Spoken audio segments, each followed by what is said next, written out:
올해 초에 개봉된 영화 중에서 그 말모이라는 제목의 영화가 있었습니다. 이 말모이는 그 순수한 우리말인데요. 그 사전이라는 뜻을 가지고 있는 단어입니다. 이 영화는 이제 그 일제 강점기에 그 우리말과 글을 지키기 위해서 만들어진 조선의학회를 이제 배경으로 하는 영화인데요. 그 일제 강점기에 일본이 그 우리나라에 대해 못된 짓을 얼마나 많이 했습니까? 예를 들면 저희들 어릴 때는 그 창경원 이 동물원의 상징이었습니다. 어릴 때 한번 창경원에 한번 가는 게 그 소원이다 그런 생각을 가질 정도였는데, 사실 그 창경원이 원래는 동물이 아니고 창경궁이었습니다. 근데 일본이 그 창경궁을 그 동물원 식문으로 다 바꾸고 거기다가 또 자기들이 좋아하는 꽃 벚꽃을 이제 막 심고, 그 지금 여러분 그 봄만 되면은 여의도 벚꽃 축제 하지 않습니까? 그 여의도에 벚꽃이 왜 그렇게 많은지 아십니까? 해방되고 이렇게 그 창경궁을 자기들의 그 정신으로 만들려고 그 벚꽃을 심어 놓은 걸 그 죄 없는 꽃을 뽑아서 죽이기는 그렇고, 그래서 창경궁에 있는 그 벚꽃을 여의도로 다 옮겨 심어 가지고 이게 지금의 그 벚꽃 축제가 될 만큼 여의도에는 벚꽃이 많게 됐다는 겁니다. 또 그런가 하면은 그 세계 문화유산 중 하나라고 하는 경주의 석굴암을 그 시멘트로 봉해버리고, 또 그 민족의 맥을 끊는다고 그 산맥에다가 그 말뚝을 박는 그 이런 유치한 짓을 저지르고, 그 이런 것들이 다 참 우리나라 입장에서는 그 용서하기가 힘든 그런 그 만행들 아닙니까? 최근에 그 3.1절 특집으로 어느 방송국에서 이런 내용을 다룬 그 특강하는 걸 제가 들었는데요. 그 특강 중에 이제 화면에 자막으로 강조하느라고 이제 글을 좀 띄워 놓았는데, 그걸 제가 옮겨 적어 보았습니다. 일본 황태자가 그를 도로를 내기 위해 숭례문 담장이 뜯겨 나갔고, 흥례문은 조선 총독부에게 자리를 뺏겼다. 조선 총독부 건물을 가린다는 이유로 광화문마저 해체당한다. 이 외에도 강탈당한 우리 문화재만 3만여 점, 그중 현재까지 반환받은 문화재는 단 1,400점. 아직도 민족의 정기가 담긴 수많은 문화재가 일본에 잠들어 있다. 그러니까 이런 내용의 그 특강을 듣다가 보니까 새삼 마음에 그 화가 나더라고요. 어떻게 남의 나라를 이 지형으로 만들어 놓을 수가 있느냐고. 이렇게 여러 가지 그 만행을 저질렀는데, 근데 저는 개인적으로 생각할 때 그들이 저지른 그 수많은 그 만행 중에서 우리 민족에게 가장 위협이 되는 게 뭐냐고 저보고 물으신다면 저는 두 개를 꼽을 것 같아요. 그 중에 하나가 뭐냐? 민족 말살 정책의 핵심입니다. 창씨개명. 우리 이름 다 없애고 일본식으로, 넉자짜리 일본식으로 이름을 바꾸고 등록하라고 강요하는 것. 그리고 두 번째로 가장 제가 보기에 이 민족 말살 정책으로 위험한 게, 이제 어린아이 소학교에 들어가면은 이제 그 우리말 못 쓰게 하고, 한글 안 가르치고, 한국어 교육 폐지하고, 일본어만 가르치고 일본어만 사용하도록, 그런 정책이 가장 그 위험한 정책이라고 저는 생각합니다. 왜 그렇습니까? 이 말이라는 거, 글이라는 거, 이름이라는 거는 그 민족의 정체성을 나타내는 거 아닙니까? 말 뺏기고 이름 뺏기고 글 뺏기고 나면은 뭐 몇 년만 지나면은 이 민족의 정체성은 아마 다 사라졌을 거예요. 그러니까 그 말모이라는 영화를 보는 내내 저는 참 많이 울었습니다. 이제 우리 나이가 되면 막 이제 걸핏 나면 눈물이 나요. 아무것도 아닌데도 눈물이 나고 뭐 길 가다가도 눈물이 나는데, 그날은 제가 마음이 진짜 뭉클하더라고요. 오늘 우리가 이렇게 우리 말을 쓰고 우리 글을 쓰고 이렇게 우리 이름을 쓸 수 있도록 하기 위해서 얼마나 많은 그 윗대 어른들이 여기에 인생을 걸고 재산을 바치고 그렇게 수고했을까, 그 생각을 하니까 막 마음이 정말 뭉클뭉클하더라고요. 저는 그 영화를 보면서 그 종교 개혁을 일으켰던 마틴 루터 생각이 났는데요. 여러분이 다 아시지만 마틴 루터는 그 당시 타락한 중세 교황청을 향하여 목숨을 건 도전장을 던진 인물 아닙니까? 그렇게 그 교황청을 향하여 도전장을 던졌으니까요, 그 당시 이 루터는 이미 죽은 목숨이에요. 그 위험의 그 고비의 순간에 이분은 그 성으로 숨어 들어가 가지고, 제가 그 독일 코스타를 갔다가 어떤 분이 이제 그 루트가 숨어서 성경을 번역한 그 자리를 성을 보여줘서 그때도 많은 감회가 새로웠던 기억이 나는데요. 여러분, 루트가 그렇게 위험한 도전장을 던진 후에 도피하면서 가장 심혈을 기울였던 작업이 뭐였습니까? 그 당시 라틴어 성경을 독일어 성경으로 번역하는 작업 아닙니까? 그래서 제가 그 현장을 가보니까 너무나 마음에 그 감사가 밀려오더라고요. 생각해 보십시오. 지금 루트가 살아있는 권력 그 자체라고 하는 교황청에다가 도전을 선언했으면 사람을 모으고 군대를 만들고 저항군을 만들고 그래야 되는데 왜 숨어 들어가서 성경을 번역했을까요? 루트가 확신하는 게 뭡니까? 군대를 모으는 것보다 힘이 저들 손에 성경이 들려진다면, 성경이 읽혀질 수만 있다면 저 악한 권력은 반드시 무너지게 돼 있다는 그런 확신을 가졌기 때문에 성경을 번역한 거 아닙니까? 루트뿐만 아니고 그 당시 종교개혁가들이 내걸었던 5가지 그 오직 시리즈 아시잖아요. 솔라, 솔라, 솔라, 솔라, 솔라. 그 중에 하나가 뭐예요? 솔라 스크립투라, 오직 성경으로. 그 제가 이런 내용들을 보면서 가끔씩 이제 이런 상상을 해봐요. 제가 만약에 마귀라면, 그리고 저에게 이 교회 말살 정책이 저에게 임무가 주어졌다면 나는 어떻게 할까? 어떻게 하면 교회를 효과적으로 무너뜨릴 수 있을까? 그런 상상을 해보니까요, 대답 간단하게 나오더라고요. 제가 만약에 마귀 같으면요, 막 모든 걸 다 도와줄 것 같아요. 막 모이는 것도 도와주고, 막 행사도 도와주고, 막 김 집사, 이 집사 막 친하게 지내도록 도와주고, 막 모든 걸 다 도와줄 것 같아요. 그리고 딱 한 가지, 성경만 못 읽게 할 것 같아요. 딱 성경만 못 읽게 하고, 막 교회에 막 좋은 소문 나고, 막 봉사도 많이 하고, 친교도 하고, 막 다 도와줄 것 같아요. 그런 생각을 하면서 한국교회 현실을 보니까 딱 지금 마귀의 교회 말살 정책이 저하고 똑같은 생각을 갖고 있는 거 아닙니까? 막 교회 막 좋은 사람 많이 모이고, 뭐 친교도 잘하고, 교제도 나누고, 뭐 식사하러도 가고, 뭐 또 행사도 얼마나 잘합니까 요새? 그럼 한국교회가 왜 이렇게 됐습니까? 성경을 안 읽는 거예요. 이 성경만 빼고 다 해라, 내가 다 밀어줄게. 저는 오늘 그 말씀을 이런 맥락으로 좀 살펴보기를 원하는데요. 그 지난주에도 말씀드렸지만 이제 이스라엘 백성들이 홍해를 건너가지고 목적지 가나안을 향해서 지금 이제 행군하고 있는 중인데 강력한 지도자 모세가 죽었습니다. 왜 이게 이스라엘 백성들에게 절망입니까? 모세는 움직이는 내비게이션이에요. 모세만 따라가면 되는 거 아닙니까? 전략가고 탁월한 지도자고. 그 모세가 죽었습니다. 당연히 우왕좌왕, 그리고 막 미래에 대한 두려움이 몰려올 그런 상황인데, 그때 하나님이 후계자 요수아에게 주신 말씀이 요수아 1장 2절, 내 종 모세가 죽었으니 이제 너는 이 모든 백성과 더불어 일어나 이 요단을 건너 내가 그들 곧 이스라엘 자손에게 주는 그 땅으로 가라. 이 자칫하면 오해받을 쉬운 말씀 같아요. 제가 우리말만 좀 이런 뉘앙스인가 해가지고 영어 성경을 몇 군데를 찾아봐도 다 같은 뉘앙스예요. 모세가 죽었으니 이제 목적지를 향해 나가라는 거예요. 왜 이 상황에 맞지 않는 이상한 명령을 주시는가?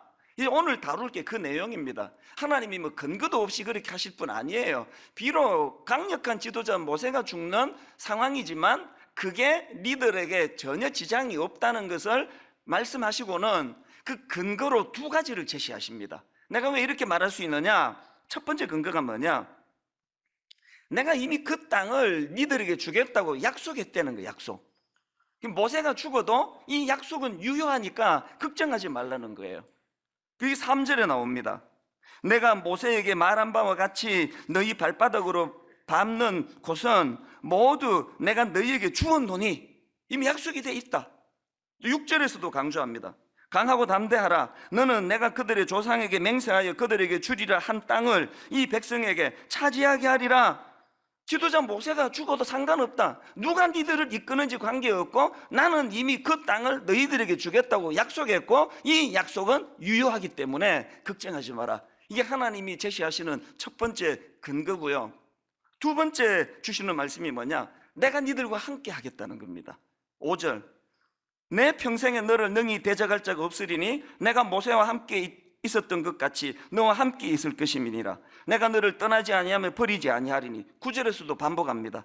내가 내게 명령한 것이 아니냐. 강하고 담대하라. 두려워하지 말며 놀라지 말라. 내가 어디로 가든지 내 하나님 여호와가 너와 함께 하느니라 하시니라. 무슨 말씀인지 아시겠죠? 모세는 죽어 니들과 함께 할 수 없지만 여전히 나는 너희들과 함께 할 것이다. 하나님의 임재의 약속을 주시면서 이 두 가지를 근거로 해서 니들이 조금도 지장받지 않고 염려하지 않아야 될 이유를 이 두 가지에서 내가 찾을 수 있다고 생각한다. 그렇게 말씀을 주시는데요.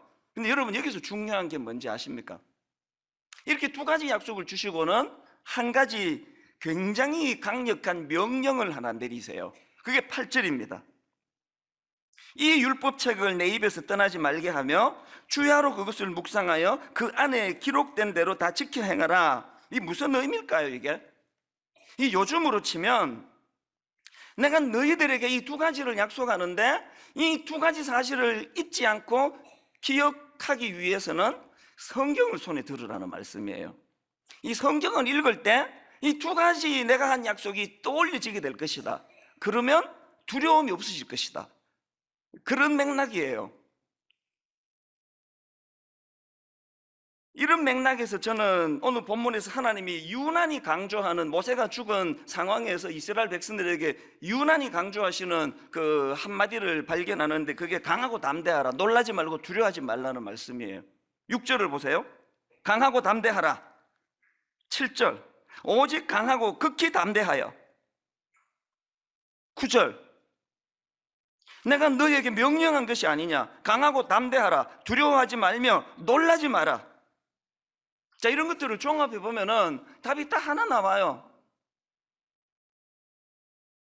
우리 삶은요, 그 이스라엘 백성들이 모세를 의지하는 것처럼 우리가 이 땅을 살아가는 동안에 그 누구는 무엇이는 의지하며 사는 게 인생 아닙니까? 그래서 한자로 사람 인자가 이렇게 됐다 그러잖아요. 우리는 누군가를 의지하는 존재예요. 이게 사람 인자예요.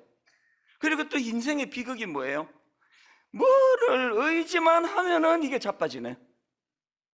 사람을 의지하면 그 사람이 자빠지고, 뭘 의지하면 그게 없어지고. 조금 전에도 어떤 분이 자기가 다니던 교회에서, 너무 의지하던 교회에서 말할 수 없는 상처를 받아서 신앙이 지금 막 완전히 허덕이고 있는 그런 상황이라고 눈물로 기도 부탁을 오시더라고요. 우리 모세가 맨날 죽는 거 아닙니까? 의지하면은 실망시키고, 의지하면은 사라져 버리고, 그게 인생이다. 그런데도 불구하고 니들이 왜 두려워하지 않고 놀라지 말고 염려하지 않을 수 있느냐? 두 가지 약속을 내가 했기 때문이다.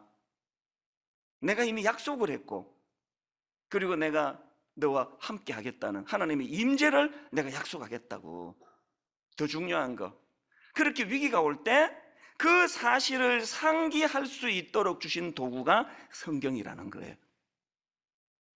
왜 이렇게 수시로 좌절하고, 왜 이렇게 수시로 막 흔들흔들거리고 막 갈 바를 못 찾고 하는 이유를 아시겠죠? 하나는 자꾸 의지하는 모세가 죽기 때문에 그렇고요, 하나는 그럴 때 주신 말씀을 기억을 못하는 거예요. 이 말씀을 안 들기 때문에 그런 거 아니겠습니까?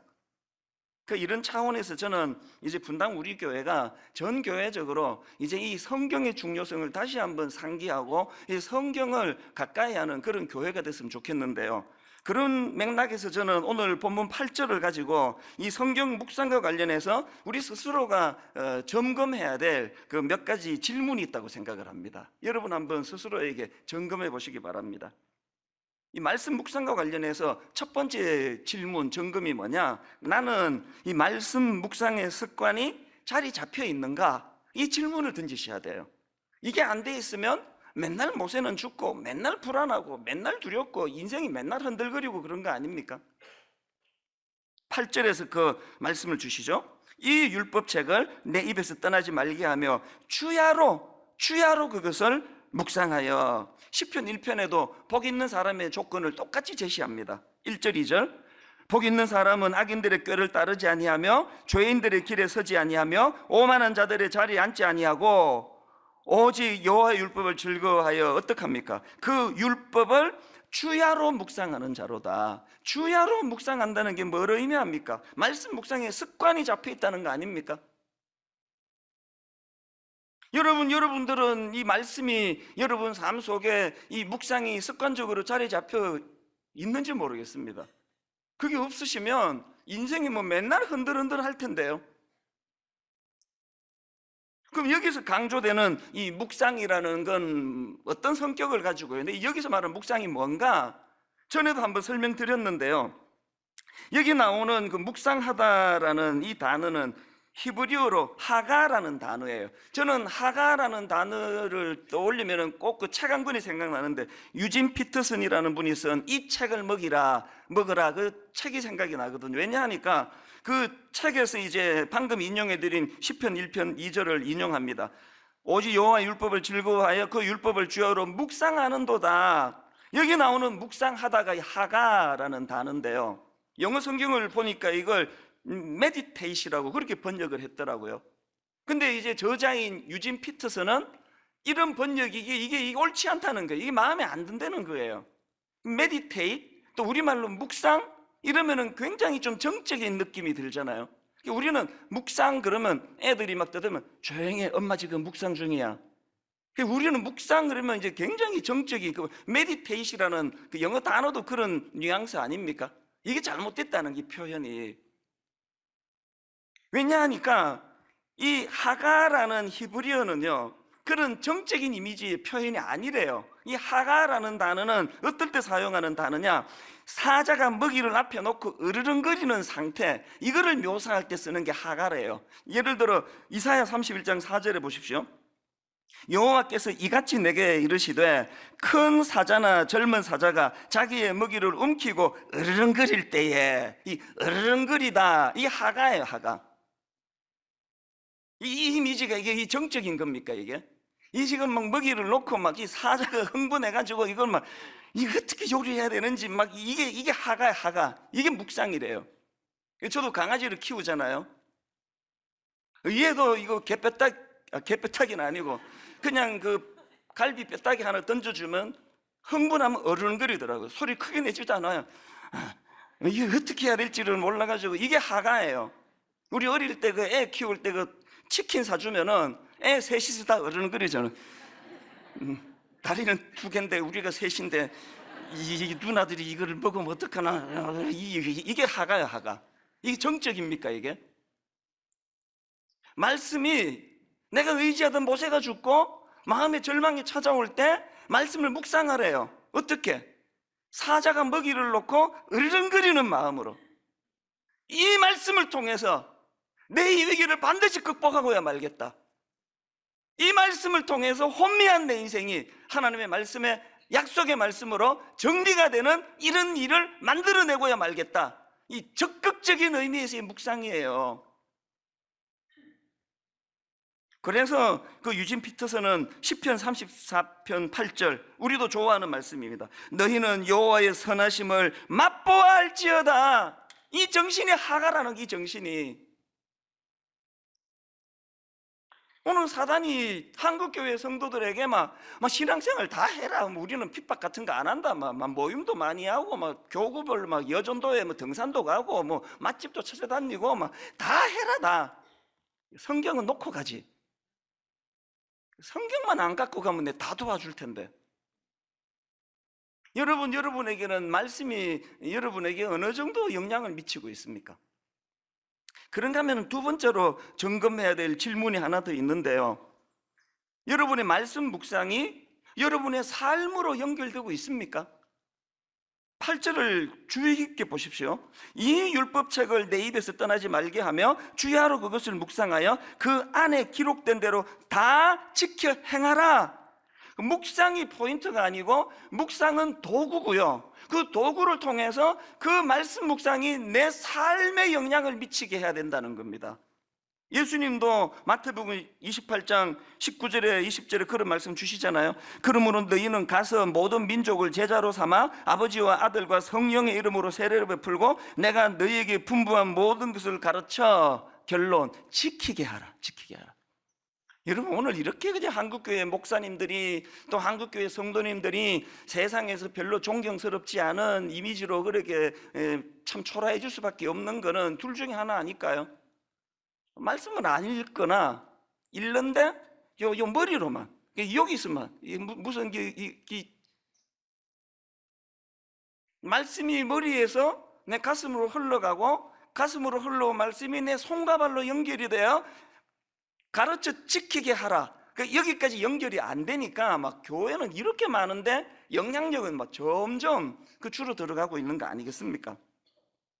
무디 선생님이 이런 말씀을 하셨습니다. 성경은 지식을 쌓기 위해 주어진 것이 아니라 삶의 변화를 위해 주어진 것이다. 그런가 하면 세 번째로 점검할 거 하나 더 있는데요, 이런 질문을 하셔야 됩니다. 말씀 묵상이 공동체적으로 이루어지고 있는가? 7절과 8절에 보면은 이제 2인칭 단수가 계속 나옵니다. 오직 강하고 극히 담대하여 나의 종 모세가 내게 명령한 그 율법을 다 지켜 행하고, 또 8절을 보십시오. 이 율법책을 내 입에서 떠나지 말게 하며 주야로 그것을 묵상하여 그 안에 기록된 대로 다 지켜 행하라. 그리하면 내 길이 평탄하게 되며 내가 형통하리라. 이게 형식은 2인칭 단수로 쓰이는데요, 근데 여러분, 이 책 한 권을 제가 읽어드릴까 하는데요, 로이스 티어베르그라는 분이 쓴 책이에요. 랍비 예수와 함께 성경 읽기, 이런 제목의 책에 보면은 이런 설명이 나옵니다. 한번 들어보세요. 성경에서 단수형 너희를 쓸 때도 전체에 집단적으로 말하는 경우가 많다. 무리 중 각 사람에게 개인적으로 말하는 것이 아니라 그들을 한데에 묶어 모두에게 말하는 것이다. 본문도 그 케이스 아닙니까? 형식은 요수아에게 주시는 말씀으로 너에게 내가 이렇게 나가지만, 이거는 요수아 너 저 골방에 가서 이렇게 해라는 게 아니에요. 지금 민족적으로 지침을 주고 계시는 거거든요.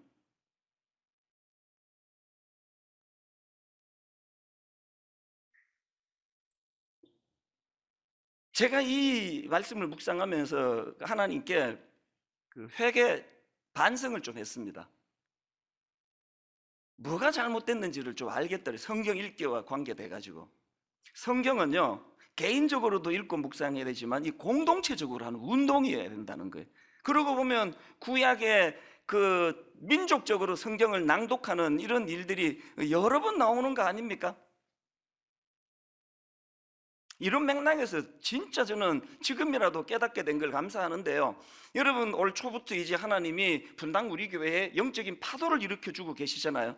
제가 작년 연말에 이 우리 교회가 이게 덩치만 크고 괜히 쓸데없는 과장된 소문만 나는 이게 속빈 강정 같은 교회 아닌가라는 두려움을 가지고 주님 앞으로 나갈 때만 해도 이렇게 적극적으로 일으켜 주실 줄은 저도 몰랐어요.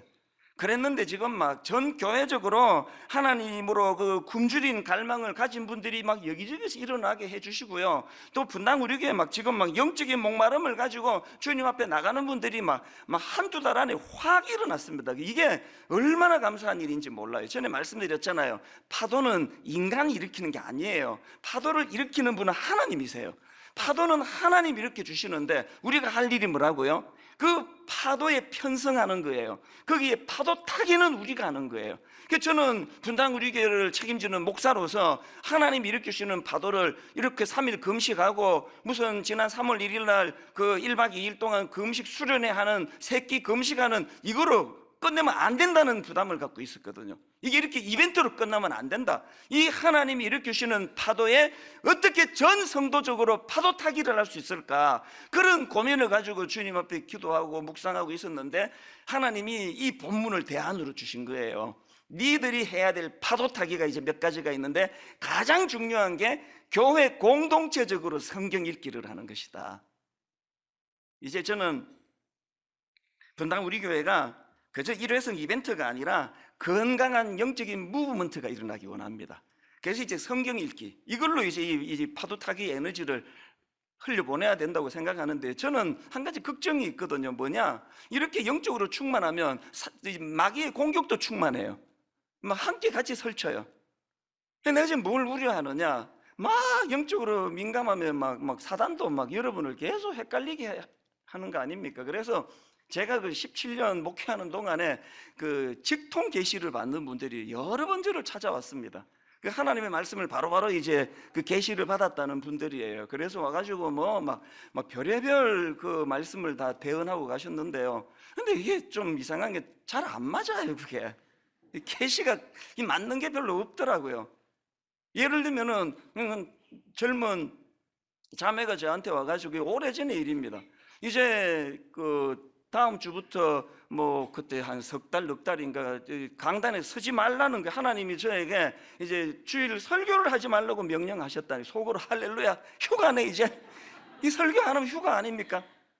내가 침착하게 하나님이 왜 그런 말씀을 주셨지? 그 제가 만약에 다음 주부터 계속 설교하면은 어떤 일이 일어난답니까? 그랬더니 하는 말이 내가 이 교회에서 쫓겨날 거라는 거예요. 근데 그게 너무 궁금해가지고 계속 해봤어요. 안 쫓겨났거든요. 그분이 분명히 계시의 말씀을 들어서 나한테 전해줬는데 그게 안 맞아요. 또 뭐 언젠가는 순장반 하기 직전인데 막 너무너무 급하다고 그 시간에는 제가 순장반에 올인하는 데는 아무 일도 저는 안 하거든요. 했는데 너무 급하다니까 막 이찬수 목사님에게 안전하면 큰일 난다 그래가지고 막 급하게 바꿔줬더니 그분이 뭐라고 말씀하시는가 하니까 지금 즉시 어느 지역에 어느 교회 어느 목사님을 찾아가 이름까지 딱 가르쳐 주시더라고요. 어느 목사님을 바로 찾아가라는 거예요. 하나님이 이렇게 명령하셨대요. 그래서 내가 또 궁금해서 물어봤죠. 안 가면 어떻게 되는데요? 그랬더니 오늘 밤에 내가 죽는다는 게 오늘 밤에.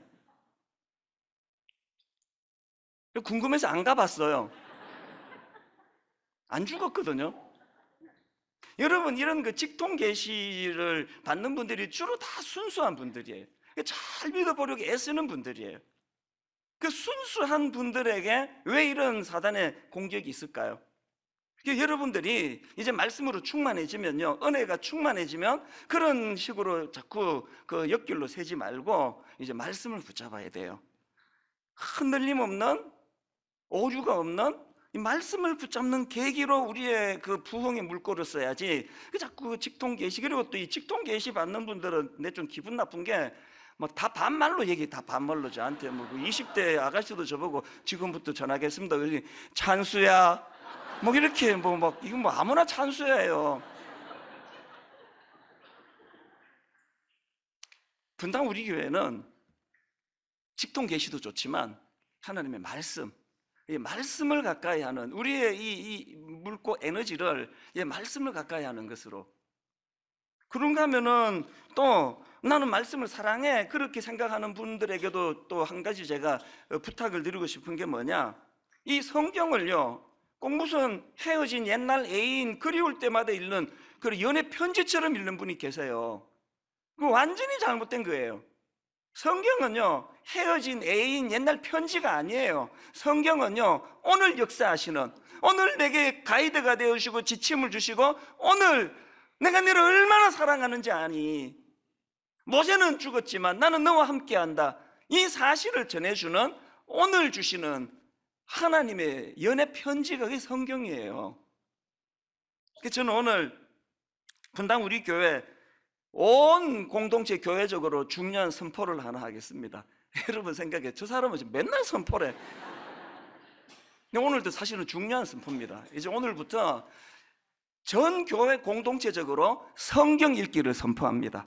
하나님이 얼마나 우리를 사랑하시는지요, 세상에 막 기가 막힌 도구를 하나 주셨어요. 드라마 바이블이라고요. 이 드라마 바이블은 무려 100여 명의 연기자와 성우들이 그 두꺼운 이 성경책을 다 낭독으로 다 만들었습니다. 그래서 그 낭독을 읽기만 하면 막 귀에 술술 들어와요.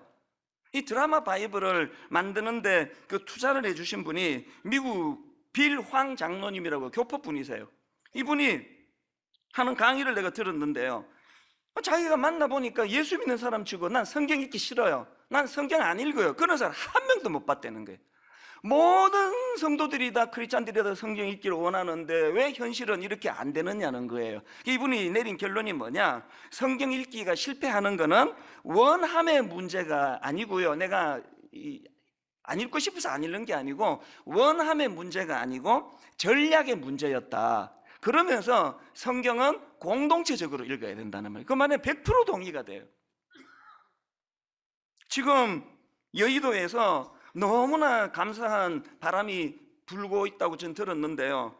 여의도의 그 바이블 런치 모임. 그래서 이제 이분들이 점심시간에 간단한 샌드위치나 김밥 같은 걸로 함께 먹으면서 점심시간에 이 바이블, 드라마 바이블을 가지고 성경을 듣고 나누는 그런 모임을 하고 있다는 겁니다. 그래서 저는 이제 분당 우리 교회가 이제 내일부터입니다. 이제 이미 홈페이지에 다 준비가 되어 있습니다만 내일부터 200일 성경 읽기 운동을 선포합니다. 이제 내일부터 200일 동안에 놀랍게도 성경 구약 1독, 신약 2독을 하게 돼요. 하루에 30분만 투자하면 됩니다. 너무 막 가슴이 뛰어요, 저는요. 여러분, 이 드라마 바이블, 여기가 그 GNM 글로벌 문화재단이라는 데서 만들었는데, 너무 고맙게도 우리 그 성경 읽기 팀 교역자들이 그쪽과 컨택을 해가지고 막 모든 걸 다 제공해 주시겠다는 거예요. 그래서 우리 홈페이지에 무료로 그 드라마 바이블 음원을 다 제공받았습니다. 매일매일 읽을 분량만큼 이제 하루에 한 번씩 홈페이지 오셔가지고 들러서 그것을 들으시면 되고요. 그리고 또 이미 여러분이 스마트폰에 그 어플로 드라마 바이블 치면 이거 다 다운 다 받을 수 있습니다. 우리 젊은이들 전철 타고 학교 직장 먼데 30분만 그냥 듣기만 하면 돼요. 성우, 전문 그 배우 이런 분들이 정성을 다해서 만든 그 성경 읽기거든요. 이제 가정 예배를요, 막 이렇게 해도 안 되고 저렇게 해도 안 되고 이게 내 숙제 중에 하나였는데 풀렸습니다. 이제 우리 가정 예배도 이제 이 드라마 바이블로 이제 구체적인 지침은 이제 곧 여러분에게 드릴 거예요. 얼마나 마음이 설레는지 모르겠습니다. 저는 GNM 글로벌 문화재단의 그 문혜란 대표님이 너무 고마워요. 그래서 이제 그 다음 주인가 이 대표님을 만나기로 되어 있는데요. 저는 사명을 하나 가지기로 했습니다. 제가 미약하지만 한국 교회에 성경 읽기 운동하는 일에 내가 보탬이 돼야 되겠다. 근데 너무 감사했던 게요. 몇 주 전에 우리가 금식 설교하면서 이 책을 좀 읽으면 좋겠다 그러고 우연히 며칠 뒤에 제가 예스 24시에 들어갔더니 그 책이 기독교 부분의 베스트셀러 1위가 됐더라고요. 내 책은 30몇인가 그런데 기뻤습니다. 하나님이 이 부족한 종의 설교를 이렇게 많이 듣게 하시는 게 이런 일에 쓰임을 받게 하기 위하신 거구나. 저는 분당 우리 교회가 여러분이 제가 한국교회의 성경 읽기 운동 공동체적으로, 그래서 여러분 이제 다락방에서 가정에서 또 우리 부서마다 지도교역자의 도움을 받아가지고 공동체적으로, 그래서 여러분 이제 한 10월 말쯤 200일이 지나고 나면 막 우리 교회 막 전 성도들이 성경 1독, 구약 1독, 신약 2독 이 놀라운 일을 해냈다고 고백하는 그런 결과가 있기를 주님 이름으로 축원합니다. 말씀이 우리를 살리는 거예요. 두 가지 말씀만 드리고 이제 결론을 맺으려고 합니다. 오늘 설교 제목을 이제 꿈꾸는 자가 읽어야 하는 책. 제목이 참 멋있잖아요.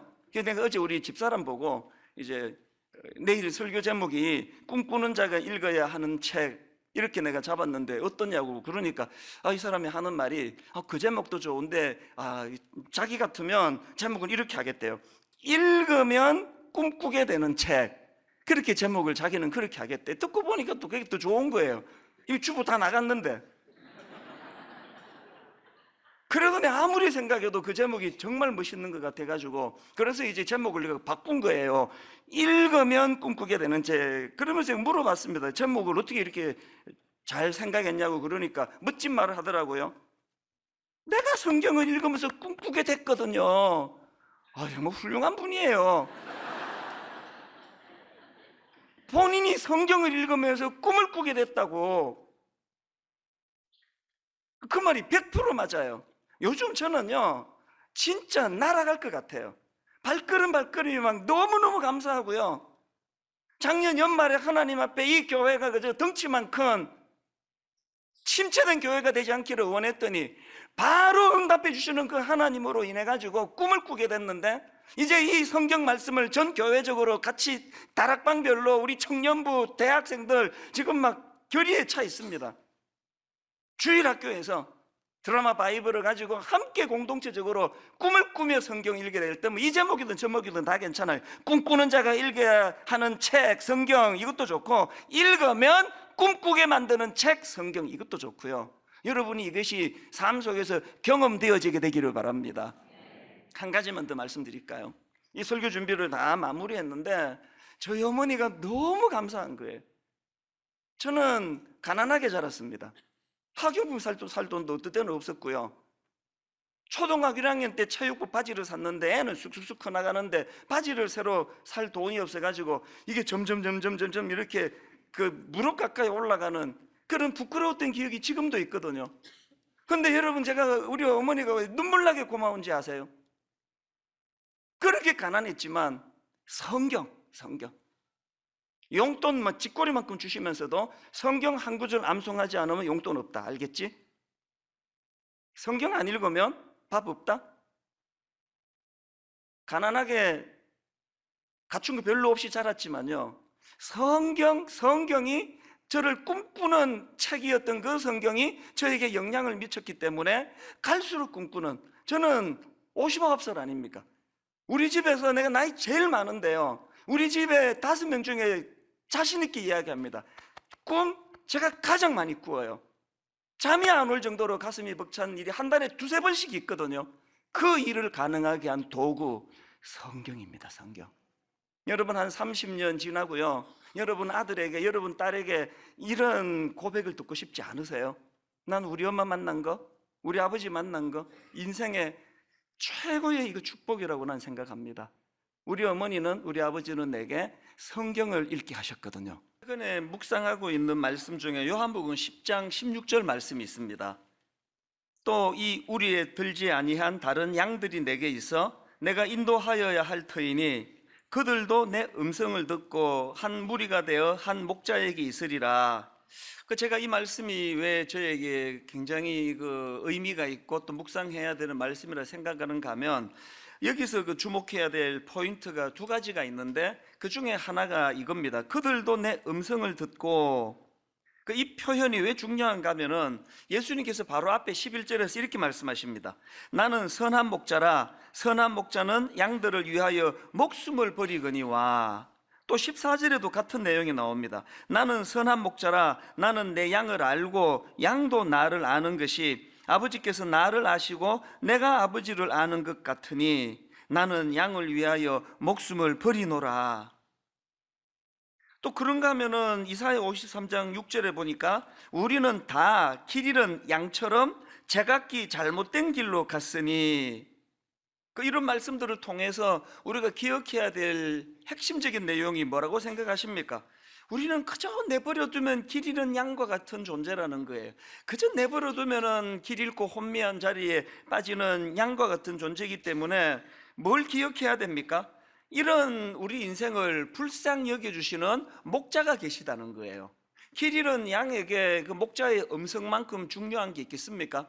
그렇기 때문에 여기 나오는 그들도 내 음성을 듣고, 이 말씀을 기억하면서 우리를 사랑하셔서 당신의 목숨을 걸고 우리를 구원해 주시는, 또 우리를 사랑하시는 그분이 있음을 인식하고 늘 그분의 음성을 우리가 사모하여야 된다는 이야기입니다.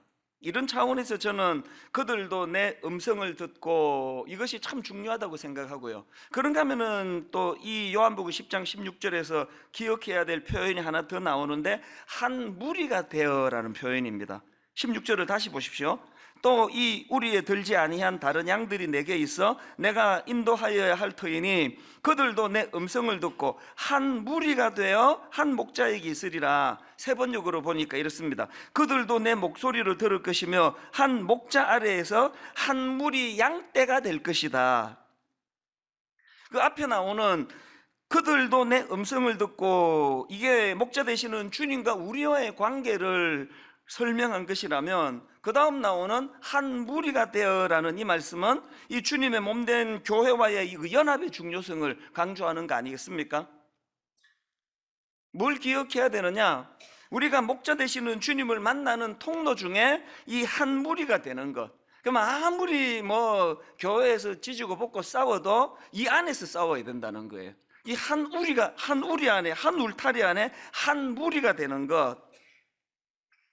요한복음 17장 21절에도 보니까 아버지께서 내 안에 계시고 내가 아버지 안에 있는 것과 같이 그들도 하나가 되어서 우리 안에 있게 하여 주십시오. 지난 3월 1일 날 금식 수련회 때도 본문으로 삼았던 말씀입니다만 이사야 58장 6절 7절 보십시오. 내가 기뻐하는 금식은 흉악의 결박을 풀어주며 멍에의 줄을 끌어주며 압제당하는 자를 자유하게 하며 모든 멍에를 꺾는 것이 아니겠느냐. 또 그 다음 7절도요. 또 줄인 자에게 내 양식을 나누어 주며 유리하는 빈민을 집에 들이며 헐벗은 자를 보면 입히며 또 내 고륙을 피하여 스스로 숨지 아니하는 것이 아니겠느냐. 우리가 알기로 금식은 이 인간관계 문제가 아니에요. 하나님과의 관계예요. 이 금식은 영적인 문제예요. 그런데 지금 이 말씀을 통해 우리에게 주시는 하나님의 메시지가 뭐예요? 비록 금식이 하나님과의 관계 문제, 영적인 문제를 할지라도 이 금식을 그렇게만 단절 짓지 말고 이 연약한 이웃을 향한 사랑의 회복과 이거를 연결시켜야 된다는 겁니다. 그렇기 때문에 여러분, 우리 믿는 사람들은요, 이 대인 관계가 굉장히 중요합니다. 대신 관계는 뭐 중요하다는 건 다 아시겠지만 그 하나님을 중심으로 한 인간 관계가 굉장히 중요합니다. 그리고 또 이런 면에서는 건강한 교회를 잘 만나는 게 진짜 중요한 거예요. 그리고 여러분이 이미 이 교회를 출석하시면 어떻게 해서든 두 눈 부릅뜨고 이 교회가 병들지 않도록, 이 교회가 건강한 교회가 되도록, 이 교회 안에서 건강한 만남의 축복이 끊이지 않도록 계속 기도하시고 감시하시고 그런 역할을 하셔야 된다는 겁니다. 그 어떤 대인관계를 맺는 것이 좋은 관계인가? 제가 이런 걸 갖고 묵상을 하다가 제가 몇 주 전에 그 톨스토이가 쓴 안나 카레리나라는 소설을 제가 하나 소개해드리지 않았습니까? 유부녀였던 여주인공 안나 카레리나가 기차역에서 젊은 브론스키 백작을 만나가지고 막 걷잡을 수 없는 사랑에 빠지는데요. 문제가 뭐냐? 막 너무나 몰두해가지고 뭐 남편도 버리고 자식도 버리고 그렇게 뜨겁고 열정적인 사랑에 빠졌는데 그 결말이 왜 자살이라는 끔찍한 비극으로 끝나느냐는 겁니다. 그 아름다운 남녀가 만나가지고 그렇게 막 온 열정을 다 쏟아붓는 그 순수한 사랑을 했는데 왜 그 사랑은 그렇게 자살이라는 비극으로 끝났느냐? 그 이 문제에 대해서 저는 그 고려대 그 서경준 교수님이라고 그 러시아 문학을 전공하신 분으로 알고 있습니다. 그분의 강의를 듣다가 참 많은 깨달음을 얻었는데요. 바로 이 문제를 가지고 정리를 해 주고 있더라고요. 왜 그렇게 아름다운 멋진 두 남녀가 그렇게 순수하게 사랑을 했는데 그 사랑은 비극으로 끝날 수밖에 없느냐? 그게 왜 그러냐 하니까요, 안나와 브론스키 백작이 보여준 그 사랑은 이 자신의 욕구를 충족시키는 데 집중하는 사랑이었다는 겁니다. 내 욕구가 충족될 수만 있다면 남편도 버릴 수 있고 자식도 버릴 수 있고, 그래서 진짜 날 행복하게 해줄 그 젊은 백작을 만났기 때문에 열정을 쏟아부었는데 출발이 잘못됐다는 겁니다. 그리고 또 그렇게 자신의 욕구를 충족시키는 데 집중하는 사랑에게 나타나는 문제가 뭐냐? 강력한 특징이요, 그런 사랑에는 이 성장이 없다는 거예요. 성장이 없이 제자리만 맴도는 사랑이기 때문이었다. 저는 그 분석이 굉장히 제게 많은 생각을 하게 만들었는데요. 여러분, 이 욕구 충족에서 오는 행복감은 절대로 오래 지속되지 않습니다. 결혼 생활 해보신 분은 다 알지만 그 신혼 때 그 상대방으로 인해 가지고 그 미혼 때의 외로움의 문제가 다 해결이 되고 그 욕구가 다 채워져서 막 이게 막 꿈나라를 헤매는 것 같은 그 뜨거움은 오래 가지 않습니다. 그리고 또 오래 안 가는 게 정상이에요. 결혼하고 한 30년 된 사람들이 막 신혼처럼 죽고 못 살고 막 누가 보든지 안 보든지 껴안고 뽀뽀하고 그러면 그건 추태예요, 추태. 추한 거예요. 이 욕구 충족이 채워져서 생기는 행복감이라는 것은 오래 가지 않습니다.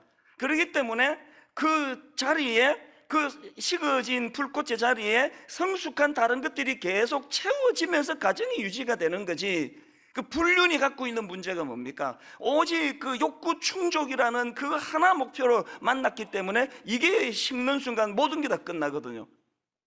그러니까 이 안나가 이 행복감이, 욕구 충족에서 오는 행복감이 오래 지속될 수 없다는 걸 너무 잘 알고 또 그게 또 느껴지기 때문에 그럴수록 더 그 브론스키 백작에게 집착을 하는 거예요. 점점 갈수록 그 집착이 심해지면 또 남자는 그게 얼마나 또 부담스럽습니까? 이런 집착이 결국은 상대방에 대한 증오심으로 연결이 되고, 상대방을 향한 증오심은 자기 학대로 연결된다는 거예요. 그것이 결국은 자살로 끝나게 만들었다. 근데 여러분, 안나가 그렇게 자살로 인생을 끝내는데요, 중요한 건 그 자살한 장소예요. 장소. 어디에서 자살했다 그러죠? 기차역에서 자살했어요. 어디서 만났다 그랬죠? 그 기차역에서 만났습니다. 이게 상징적으로 뭘 설명하는 걸까요? 그렇게 온 인생을 다 바치고 사랑했는데 한 걸음도 진도가 안 나간 사랑이에요. 만난 기차역에서 한 걸음도 성장하지 못한 사랑. 톨스토이가 지금 이 소설을 통해서 뭘 말하고 싶은 거겠습니까?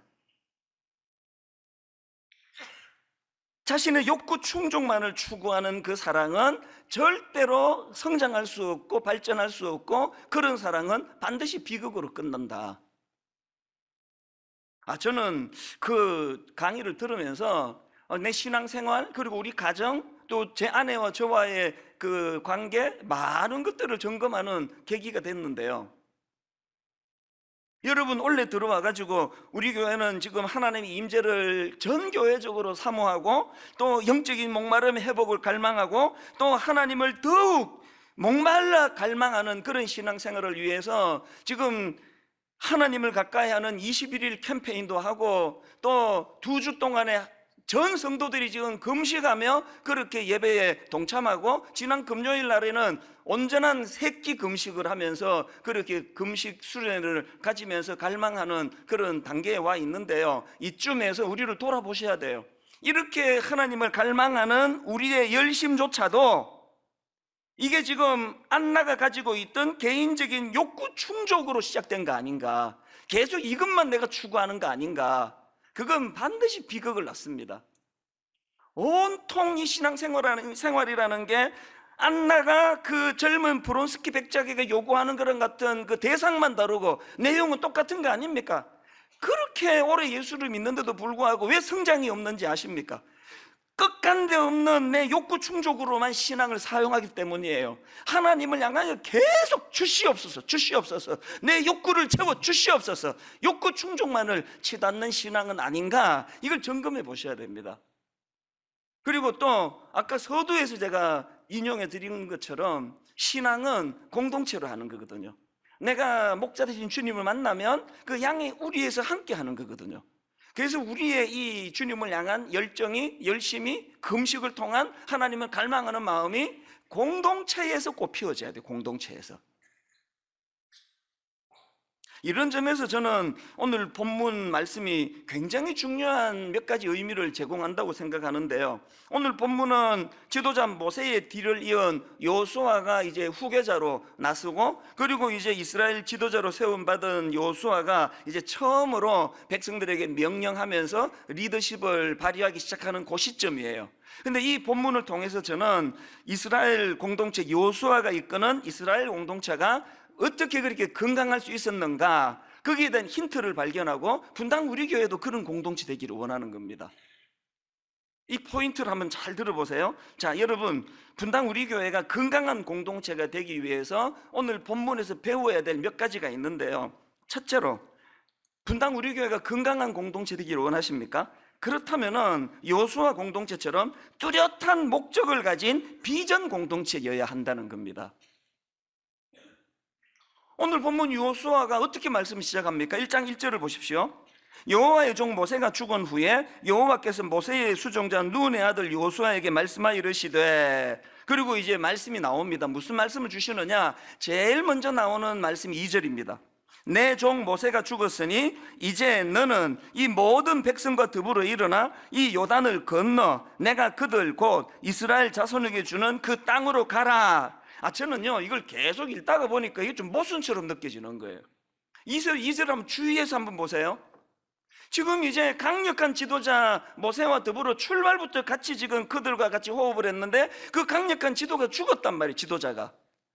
그럼 2절에서 이렇게 그 인과관계로 설명하려면 2절에서 이렇게 설명해야 되는 거 아닙니까? 내 종 모세가 죽었으니 이제 잠깐 쉬자. 이제 잠깐 여유를 가지면서 중단하고 행진을 중단하고 좀 전열을 가다듬자. 그래야 되는 거 아닙니까? 이제 인과관계가 이상하잖아요. 그 강력한 종 지도자 모세가 죽었는데 뭐라고 명령하십니까? 내 종 모세가 죽었으니 오히려 이제 너는 이 모든 백성과 더불어 일어나 이 요단을 건너 내가 그들 곧 이스라엘 자손에게 주는 그 땅으로 가라. 이 뭘 이야기하는 겁니까 지금? 모세가 포인트가 아니라는 거예요.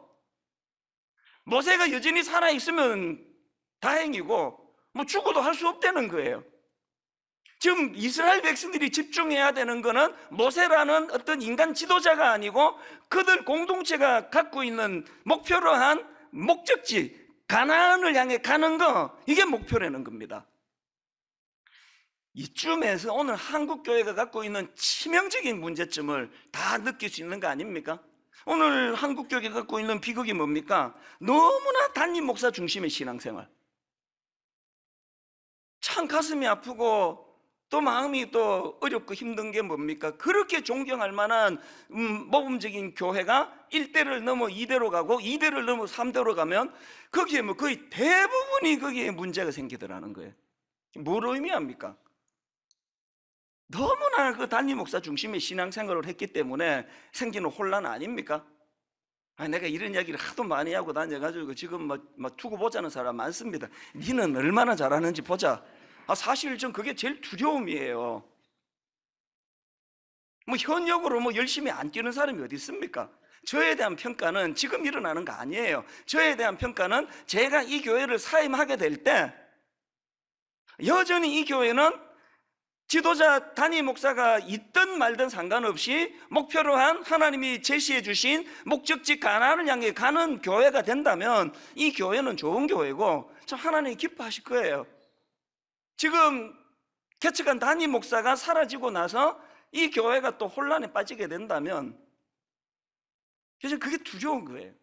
지금부터 하자는 게 지금부터 사람에게 집중하지 말고 누가 설교하는지 크게 관심 갖지 말고 우리는 목표가 있는 목적이 있는 공동체다.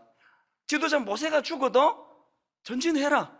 그게 지금 중단할 거리가 아니다. 니들은 네 길을 가면 된다. 내가 모세와 함께 했던 것처럼 저 요수아에게도 똑같이 내가 그렇게 할 거니까 아무 생각하지 말고 가던 대로 가라. 아까 말씀드렸잖아요. 안나와 브론스키의 사랑이 왜 비극이냐?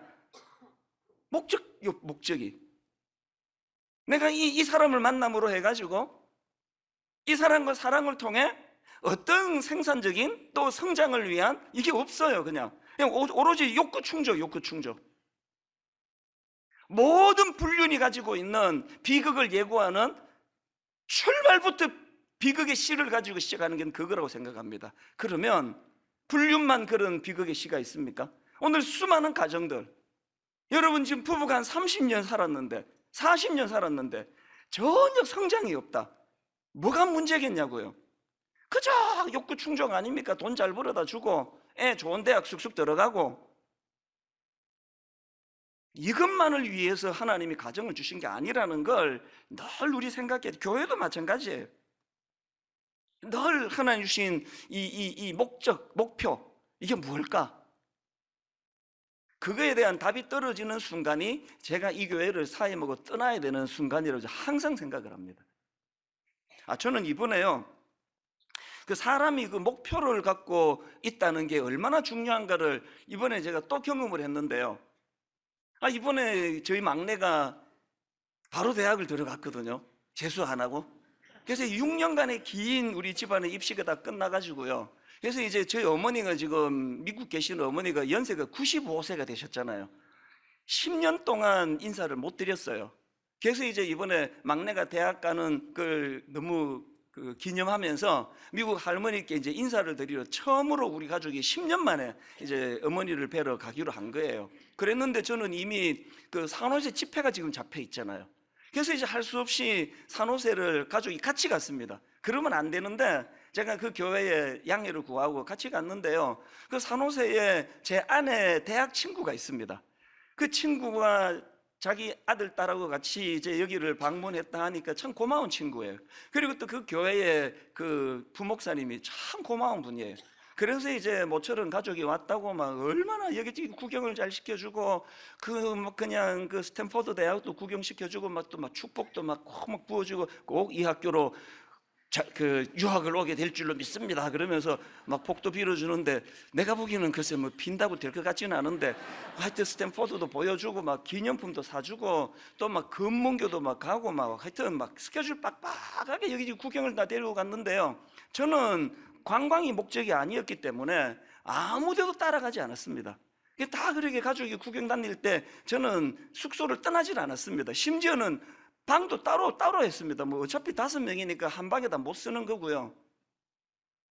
저는 가족들이 뭐 구경 다니고 할 동안에 저는 집회하면 집에 돌아가지고 그냥 묵상하고 아니면 운동화 신고 그 주변을 또 그 산책을 하고 그렇게 한 3, 4일을 보냈거든요. 다 그렇게 보내고 이제 어머니 계시는 시카고로 가는 비행기를 타면서 이제 결산을 해보니까 막 전부 막 선물도 받고 뭐 스탠포드 옷도 받고 뭐 무슨 뭐도 받고 하는데 나는 아무것도 받은 게 없어요. 나는 그냥 집회만 하고 왔습니다. 뭘 또 받았다 치더라도 다 또 바로 또 상납 아닙니까? 못 알아들으시네. 이게 나는 이게 산호제를 간 것 같기도 하고 안 간 것 같기도 하고 그 뭐 숙소교회 비행장 여기 뭐 이 산호제를 간 겁니까 안 간 겁니까? 그러니까 나머지는 막 그냥 구경한 것도 많고 사진도 많고 막 지들끼리 사진 찍은 것도 보고 하는데 나는 그런 게 하나도 없었는데 놀라운 게 뭔지 아세요? 우리 5 식구 중에 산호세 방문에 가장 기쁘고 즐거웠던 사람은 저예요. 왜? 저는 사명이 있었잖아요. 목표가 있었잖아요. 관광하고 되겠습니까? 어제 저녁에도요, 이 설교 준비를 하고 있는데 우리 막내가 이런 질문을 하는 겁니다. 아빠는 뭐 취미 뭐 그런 거 없어요? 얘가 가만히 보니까요, 이 아버지가 재미 하나도 없이 사는 것 같거든요. 보니까 아침에 뭐 일어나기 전에 교회 가고 집에 오고 교회 가고 집에 오고 이것밖에 안 하고 집에 오면은 또 저는 새벽에 여러분 한 2시 반 3시 일어나려고 그러면요 밥 먹고 자야 돼요. 난 밥 먹고 바로 자요 또. 그게 우리 아들이 보기에 야, 참 인생 정말 재미없이 산다 그런 생각이 들었나 봐요. 그래서 묻더라고요. 이게 저는 설교 준비에 이제 또 몰두해야 되기 때문에 깊이 대화를 못 나눴는데 저는 오늘 저녁에 가면 내 이야기를 꼭 하려고 그래요. 너 아빠가 그렇게 재미없어 보이냐? 나만큼만 재밌게 살아봐라 나중에. 그러면 네 성공이다. 나 진짜 그렇게 얘기할 거예요. 우리 아들이 잘 봤습니다.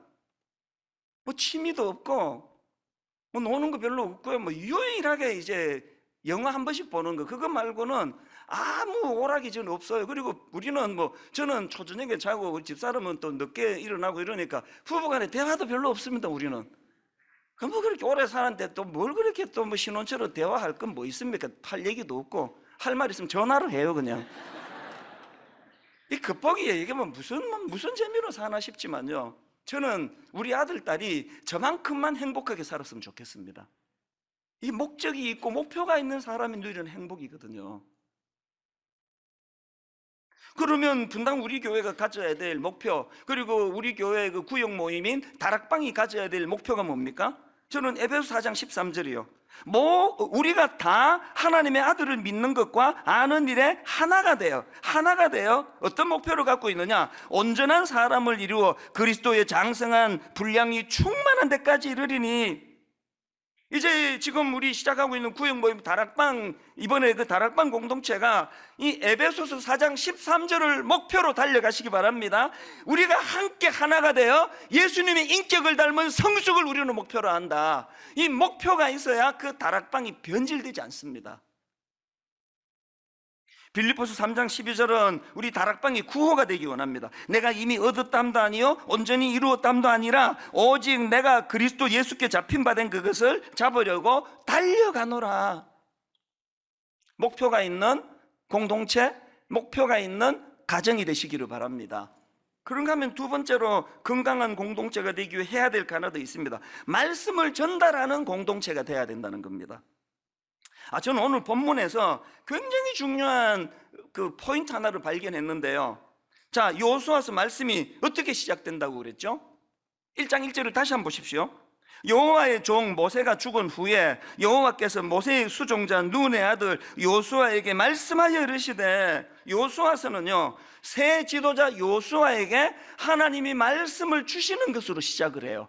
그래서 눈의 아들 여호수아에게 말씀하여 이르시되, 그리고는 이제 2절서부터 9절까지 길게 말씀을 주세요. 놀라지 마라, 두려워하지 마라, 또 이 말씀을 묵상해라, 좌로나 우로나 치우치지 마라, 두려워하지 마라, 그런 말씀을 쭉 9절까지 주십니다. 맨 마지막 9절에서 내가 너에게 명령한 것이 아니냐, 강하고 담대하라, 두려워하지 말며 놀라지 말라, 내가 어디로 가든지 너의 하나님 여호와가 너와 함께 하느니라 하시니라. 하나님의 말씀이 9절로 끝났습니다. 그랬더니 여호수아의 반응이 어떻습니까? 바로 연이어 10절에서 이렇게 나옵니다. 이에, 이 접속사가 중요하다 그랬죠?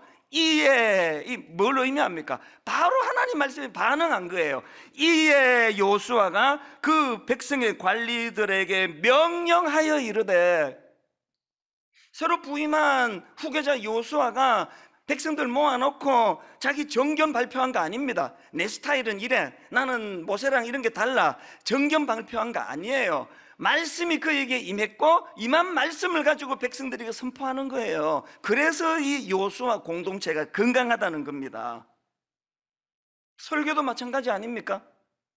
제가 설교 준비 다 끝나면 최종적으로 이제 그 성경 구절만 추려가지고 방송실로 토스를 해줘요.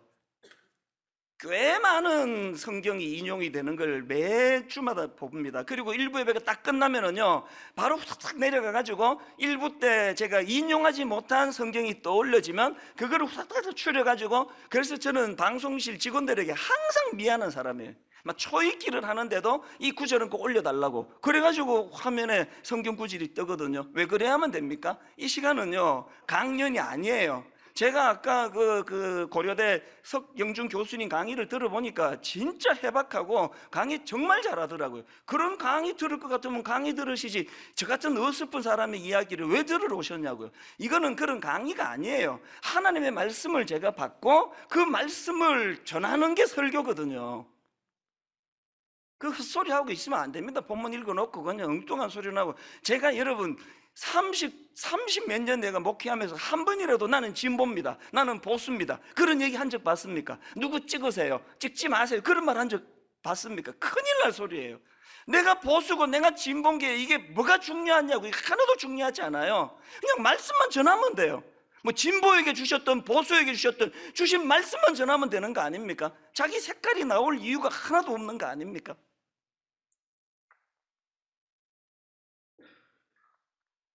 다락방 모임도 마찬가지예요. 다락방에서 뭐 모임할 때 복잡한 거 없습니다. 주신 말씀을 가지고. 우리 순장님들 위해서 기도 많이 해야 돼요. 여호수아가 오늘 여러분 그 설교 제목이, 오늘 설교 제목이 홀로 서기 그리고 함께 걷기. 뭘로 의미합니까? 여호수아 1장 1절부터 9절까지 여호수아가 하나님 앞에 단독자로서 주시는 말씀을 받은 게 있었기 때문에 10절서부터 그 백성을 이끌고 갈 명령이 나오고 말씀이 있는 거 아닙니까? 말씀을 받은 게 없는데 어떻게 그들에게 명령할 수 있느냐고요. 이 순장님들, 지도자들, 우리 목회자들은 주중에 많이 묵상해야 돼요. 부부간에 대화 좀 손해보더라도 새벽에 일찍 일어나 하나님 앞에 독대하고 대화하는 홀로서기가 필요합니다.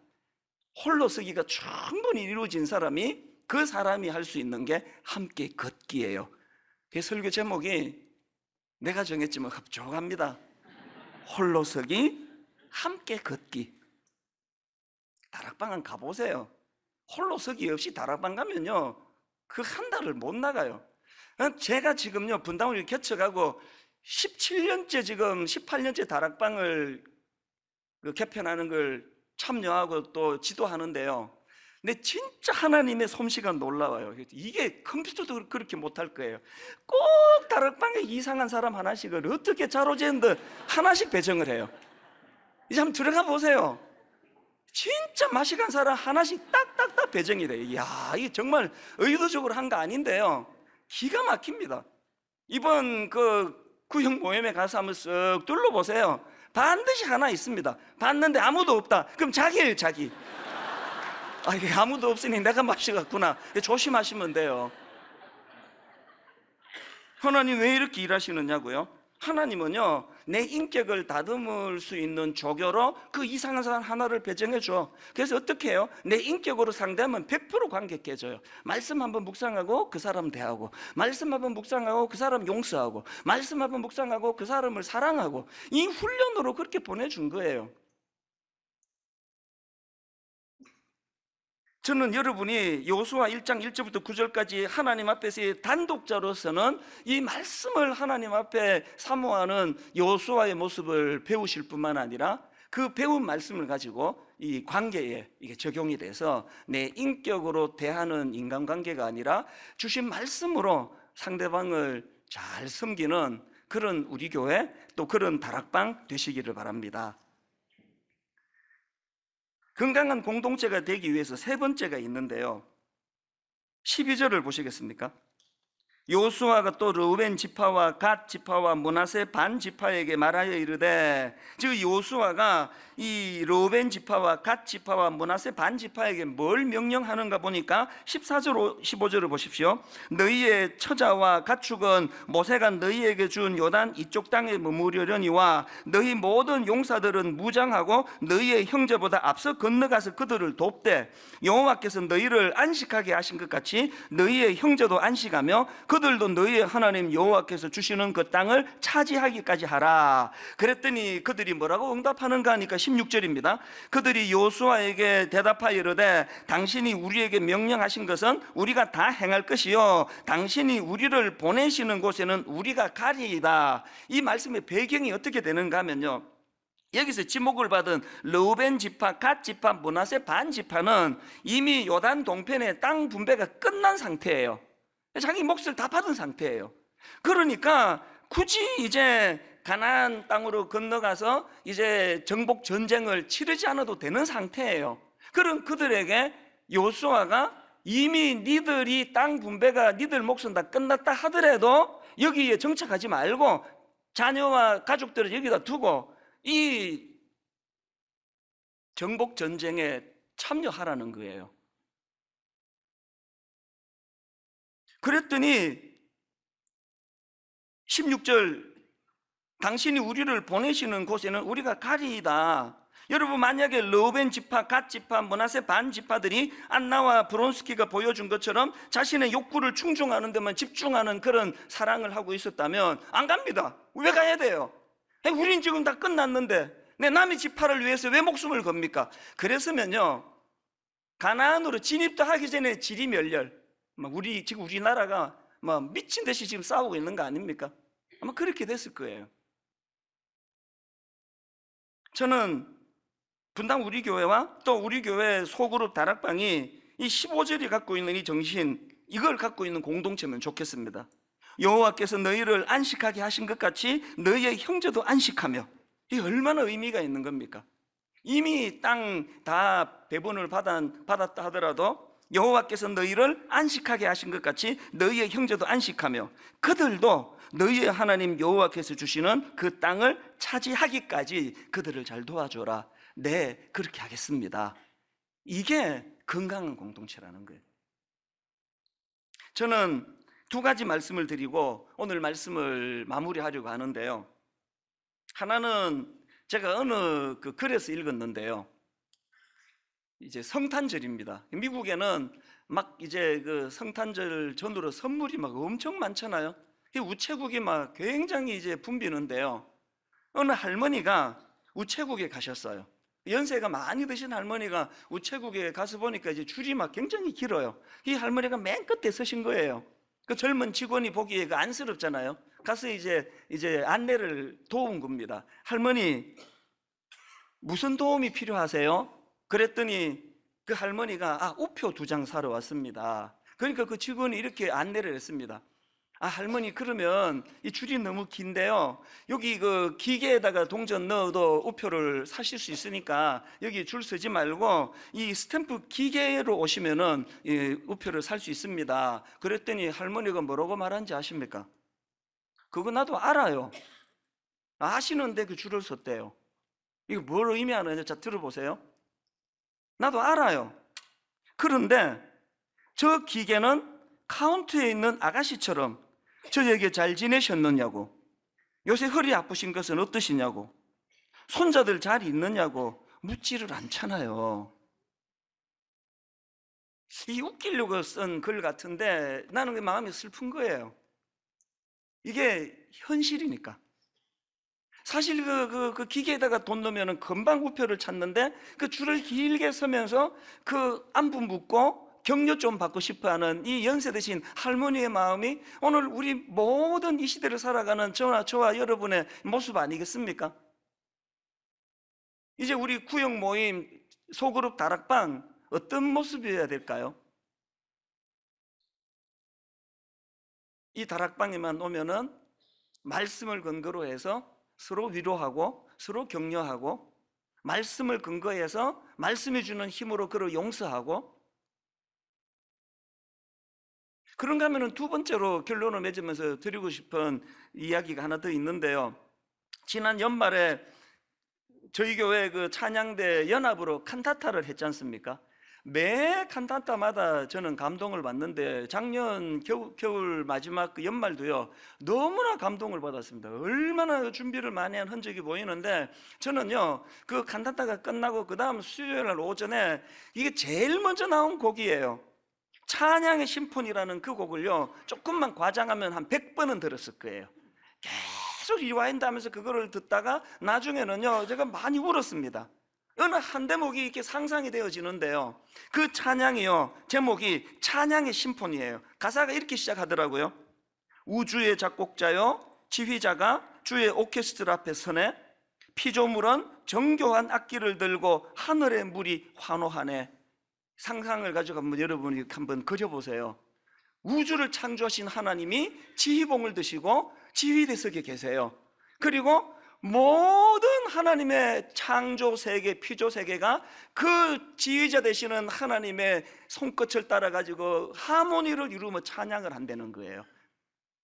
그 가사를 보니까 그 지휘자 되시는 창조자 하나님의 지휘에 의해 가지고 온 우주 만물이 소리치며 찬양하는 찬양 가사가 뭐냐?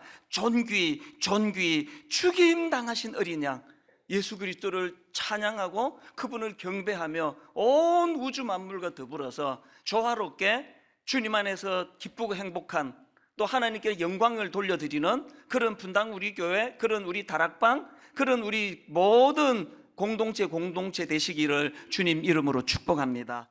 어제 우리는 이 호세아 선지자의 세 자녀 이름의 뜻이 무엇인지를 이제 살펴보지 않았습니까?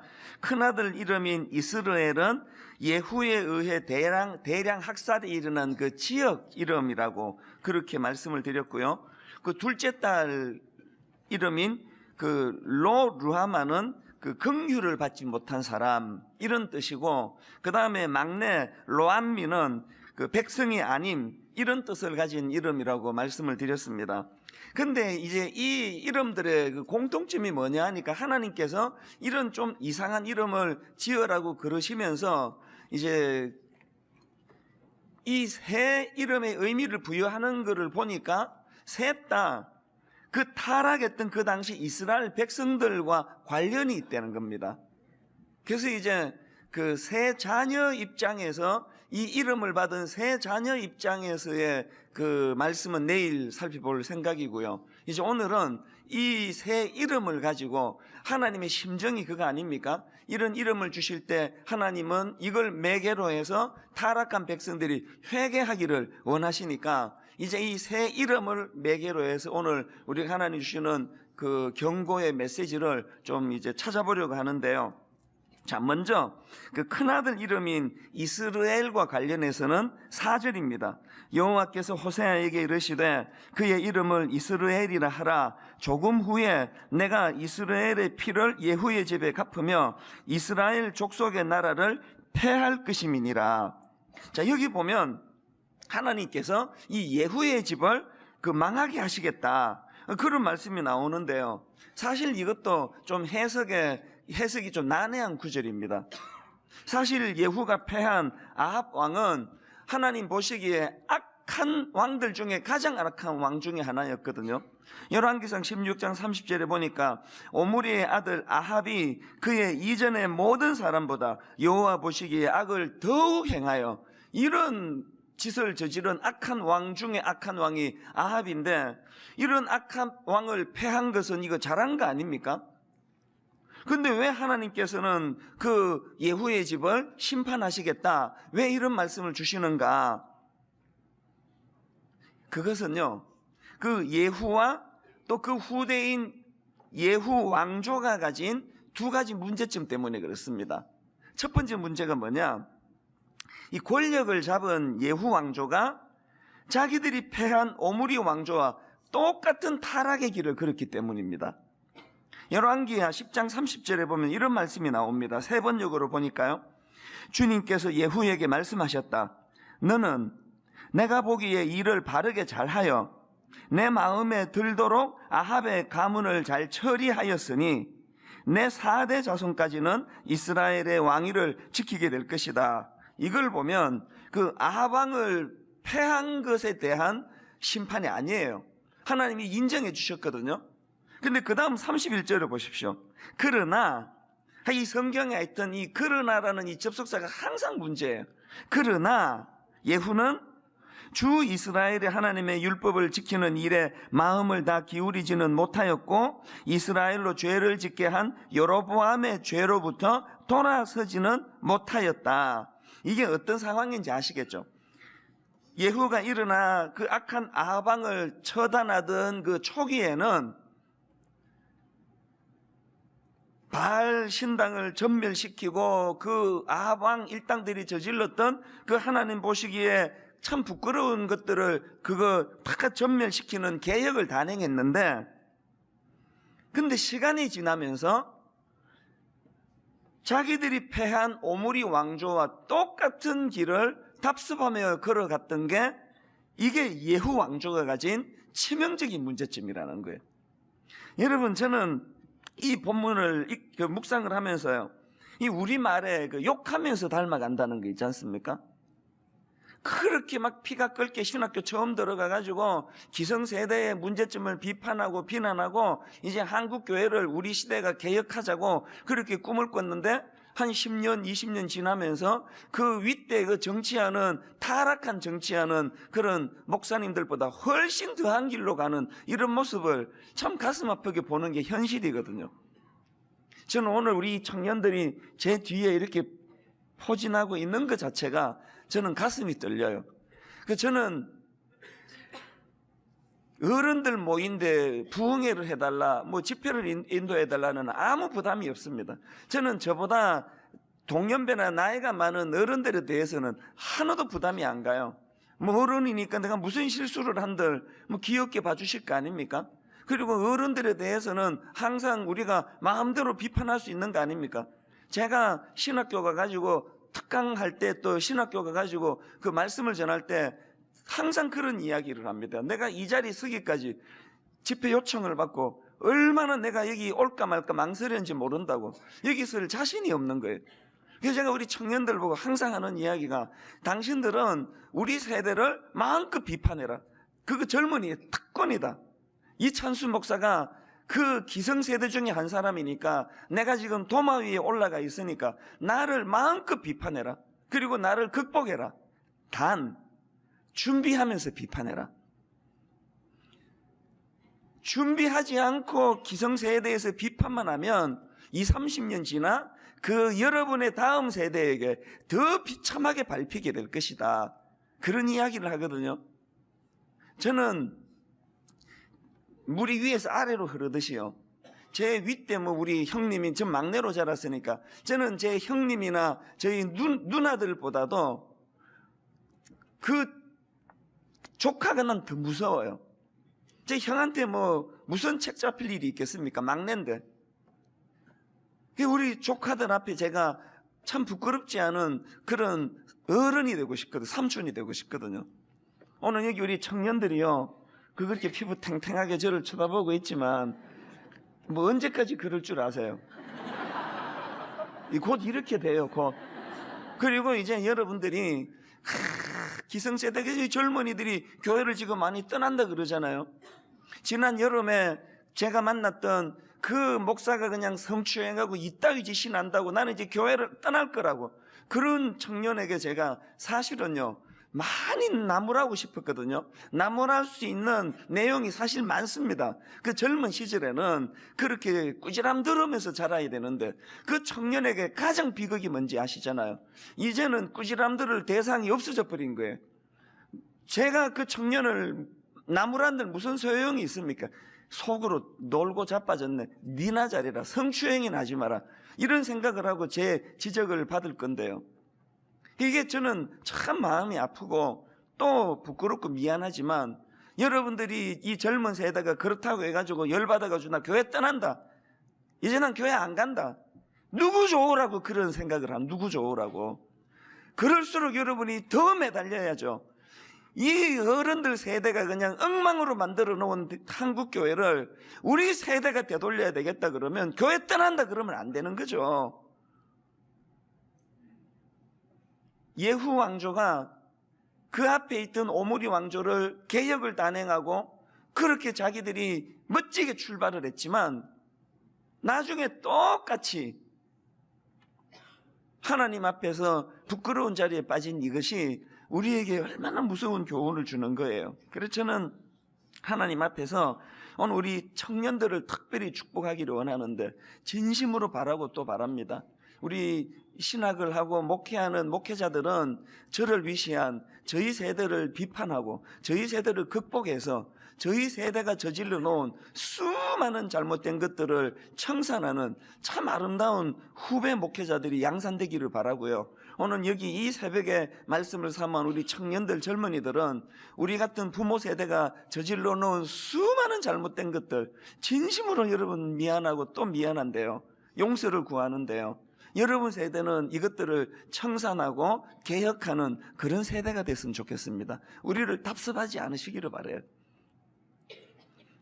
이게 예후 왕조가 하나님 앞에 심판을 받는 잘못된 모습이고요.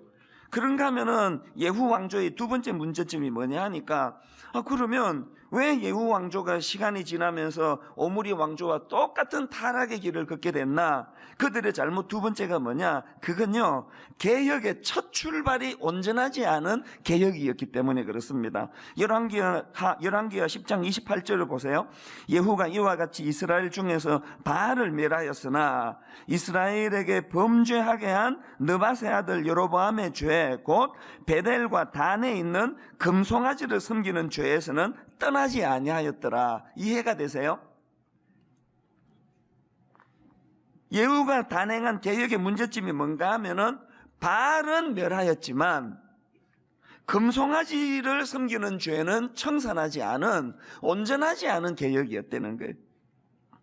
저는 여기 나오는 이 예후의 모습을 보면서 야고보서 2장 10절 11절 말씀이 떠올랐는데요, 누구든지 온 율법을 지키다가 그 하나를 범하면 모든 범한 자가 되나니 간음하지 말라 하신 이가 또한 살인하지 말라 하셨은즉 내가 비록 간음하지 아니하여도 살인하면 율법을 범한 자가 되느니라.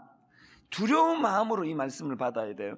예후 왕조는 자기들이 단행한 바알을 멸하는 그 개혁을 자랑하고 자부했겠지만 하나님의 관점으로는 이거는 멸하면서 저거는 내버려두는 온전하지 못한 개혁, 이게 실패를 예고하는 개혁이라는 거예요. 여러분, 우리가 비록 간음하는 죄를 짓지는 않는다 하더라도, 그래서 간음하는 사람들을 막 엄청나게 손가락질하고 비난하지만 전혀 우리가 인식하지 못하는 또 다른 어떤 죄의 자리에 머물고 있다면 하나님의 관점으로는 그 사람이나 똑같다는 거예요. 이게 오늘 본문이 우리에게 주는 무서운 교훈이에요. 전에 한번 고백한 적이 있는데요. 한 5, 6년 그 어간으로 막 대형교회 목사님을 위시해가지고 막 이게 뭐 무슨 일인지 막 정신을 차릴 수 없도록 목사님들의 타락 소식이 막 줄줄이 나오던 그 시기가 있었지 않습니까? 이게 뭐 신문을 펼치기가 두려울 정도로 막 계속 그런 무슨 성적인 타락 또 교회 재정 공금 뭐 이런 연일 터질 때요. 그 점에 저도 막 그런 목사님들 비난을 많이 했습니다. 무슨 목사가 저런 짓을 하느냐고 막 욕을 많이 했는데요. 그러고 한참 욕을 하고 있다가 어느 순간부터 제가 더 이상 욕을 안 하기 시작했습니다. 안 한 건 아니고 이제 조금만 하기 시작했습니다. 그 어느 순간이 어느 계기인지 아십니까? 한창 제가 그렇게 성적인 문제 또 재정적인 문제로 타락한 목사들을 제가 비난하고 있을 때 제가 하나님께 경고를 받았습니다. 그 다음은 네 차례야. 이게 얼마나 무서운 경고예요. 그 다음은 제 차례라는데 제가 누구를 비난할 엄두가 나겠습니까? 나는 간음하는 짓 안 했다. 나는 성도 성추행 안 했다. 나는 교회 재정 공금 손 안 댔다. 이것 가지고 막 비난하고 있을 때 혹시 제가 예후처럼 이 문제는 제가 지금까지 하나님 앞에 부끄럽지 않은 모습인지 모르지만 전혀 나도 인식하지 못하는 어떤 부분에 불씨를 키우고 있지는 않은지 이거에 대한 경고를 주셨다고 저는 생각합니다. 여러분 그 손가락만한 작은 구멍이 둑을 무너뜨리고 작은 불씨 하나가 큰 불을 일으킨다는 말이 있지 않습니까? 오늘 우리 특별 새벽 부흥회를 통해서 우리 젊은이들로부터 시작해서 우리 기성세대에 이르기까지 내 안에 나도 인식하지 못하는 이 작은 불씨가 없는지 이걸 점검하는 그런 새벽 부흥회가 되시기를 바랍니다. 이게 이스라엘이라는 그 큰아들 이름을 통해 우리가 얻게 되는 교훈이고요. 그런가 하면은 둘째 딸 로루하마라는 이름과 관련해서 우리가 살펴봐야 될 게 뭐냐? 자, 6절입니다. 고멜이 또 임신하여 딸을 낳음에 여호와께서 호세아에게 이르시되 그의 이름을 로루하마라 하라. 내가 다시는 이스라엘 족속을 긍휼히 여겨서 용서하지 않을 것임이니라. 자, 이 말씀을 통해서는 우리가 뭘 점검해야 되느냐? 지난번에도 말씀드렸지만요, 하나님은 사랑이시지만 그러나 불의에 대해서 적당히 타협하고 적당히 넘어가는 차원의 사랑이 아니라고 말씀을 드리지 않았습니까? 그렇기 때문에 우리가 반드시 죄 문제를 해결하지 않고는 진도가 나가지 않습니다. 이 죄 문제가 해결됨으로부터 영적인 부흥이 시작되고 죄 문제가 해결됨으로부터 내 안에 두려움의 문제가 해결되기 시작하고 죄 문제가 해결됨으로부터 모든 이 열쇠가 다 제공이 되는데요. 그렇기 때문에 이 회개라는 게 얼마나 중요합니까? 고든 맥도날드 목사님이라고 아시죠? 그 세계적으로 존경을 받는 유명한 목사님입니다. 내면 세계의 질서와 영적 성장, 이분이 쓴 이 책은요, 지금까지 제가 읽었던 수많은 책들 중에 베스트 10을 꼽으라면 그 10권 안에 들어가는 책이에요. 그런데 사실은 이분이요, 인생에 큰 위기가 찾아온 분이에요. 그 내용을 그 모 방송에서 언급된 그 내용을 제가 좀 읽어드리려고 하는데 한번 들어보십시오. 고든 맥도날드 목사님에 관한 내용입니다. 내면 세계의 질서와 영적 성장 등 다수의 베스트셀러로 유명한 고든 맥도날드 목사. 그는 30여 년 전 당시 자신이 담임으로 있던 미국 그레이스 채플 예배 시간에 자신이 간음죄를 저질렀다고 고백한 뒤 곧바로 물러났습니다. 빌 하이벨스 목사 등 고든 맥도날드를 아끼는 목회자들이 모임을 만들어 그와 그 가족의 치료를 도왔고 결국 그는 교회에 돌아왔습니다. 3년, 죄의 고백부터 치료, 공적인 회개까지 걸린 시간입니다. 고든 맥도날드 목사의 사례는 비록 외국이긴 하지만 시사하는 바가 적지 않습니다. 저는 이 기사를 읽으면서 진짜 부러웠습니다.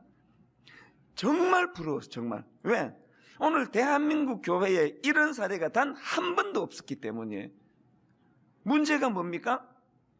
성적인 죄를 저지르든 금전적인 죄를 저지르든 이런 문제에 노출된 목회자가 지금까지 3년이라는 이 긴 시간 동안 그 문제를 스스로 고백하고 오픈하면서 그 부끄러운 자기의 수치를 드러내고 도움을 청하면서 3년이라는 이 긴 시간 동안 회개하는 모습을 보여준 유례도 없을 뿐더러 한국 교회 앞에 왜 고백을 못하는지 아세요? 한국 교회 성도들이 갖고 있는 그 경직이 뭘까요? 한국 교회의 어떤 목사가 고든 맥도날드 목사처럼 설교하다가 사실은 내가 이런 성적인 죄를 지었다고 고백하는 순간 3년의 치료가 아니라 30년의 치료를 해도 용서하지 않는 경직된 분위기, 이게 오늘 우리의 분위기 아닙니까? 이게 참 가슴이 아픕니다. 하나님 나라의 관점으로는요, 우리가 온전하지 않다는 것을 용납하시는 분이 하나님이세요. 그래서 다윗이 그 사례 아닙니까? 어떤 죄도 짓지 않도록 결벽증에 빠진 하나님이 아니에요. 우리의 약점을, 연약함을 용납하시는 분이에요. 그래서 죄 짓지 않으려고 안간힘을 쓰는 이것도 중요하지만 초점이 거기만 머물러서는 안 됩니다. 안간힘을 쓰다가 약해서 자빠지고 약해서 넘어질 때마다 고든 맥도날드 목사님처럼 부끄럽지만 하나님 앞에, 사람 앞에 그 문제를 정직하게 고백하고 도움을 구하고 치료하며 회개하는 과정이 일어났으면 좋겠고요. 그리고 또 성도들은 그걸 용납하고 수용할 수 있는 이런 분위기가 되면 얼마나 좋겠습니까? 한번 매장시키면 그 사람 끝장나는 이런 분위기. 저는요, 제가 참 존경하는 그 친구 목사님이 있는데, 제가 이분을 왜 존경하느냐, 깜짝깜짝 놀랄 고백을 해요. 한 번은 이 친구 목사님하고 교제를 하는데 무슨 이야기를 하는가 하니까 자기는 거의 날 때부터 그런 태생적으로 자기가 그렇다고 성적으로 약화되는 거예요. 그래서 이렇게 여성을 보면은 늘 자기가 성적으로 흔들린다는 거예요. 그래서 이게 자기가 스스로 자기를 진단하는 고백이에요. 나는 성적으로 약하다. 여성도를 볼 때마다 항상 그 부분에 대해서 자기가 두려움을 느낀다 그러는데, 제가 이 목사님은 존경하는 게 뭔지 아십니까? 그 문제를요, 자기 사모님에게 고백을 했어요. 이게 진짜 어려운 거 아닙니까? 자기 사모님에게 자기의 문제를 고백을 하고 나 좀 도와달라고. 그래서 사모님과 더불어 이 문제를 같이 기도하면서 얼마나 지금 존경받는 목사님이 된지를 모릅니다. 되고 있는지 모릅니다. 이런 모습이 부럽지 않으세요? 여러분, 하나님께서 지금 둘째 딸 이름을 로루하마로, 내가 다시는 이스라엘 족속을 긍휼히 여겨 용서하지 않겠다, 2주 전에 말씀드렸죠. 이걸 글자 그대로 읽으면 안 된다고요. 이놈의 새끼 그냥 호적에서 파버릴 거라고 그렇게 그냥 아들을 향해 그 마음을 표하는 것은요, 나는 절대로 호적에서 안 팔 거야, 그 말이에요. 사실은 하나님의 이 심정을 좀 여러분 우리가 읽을 수 있다면, 그래서 저는 오늘 새벽이 긍휼을 받지 못한 사람이라는 뜻을 가진 로루하마가 하나님의 긍휼을 받아 누리는 이 루하마의 삶으로 바뀌어지는 이런 복을 여러분 이 새벽에 누리게 되시기를 바랍니다.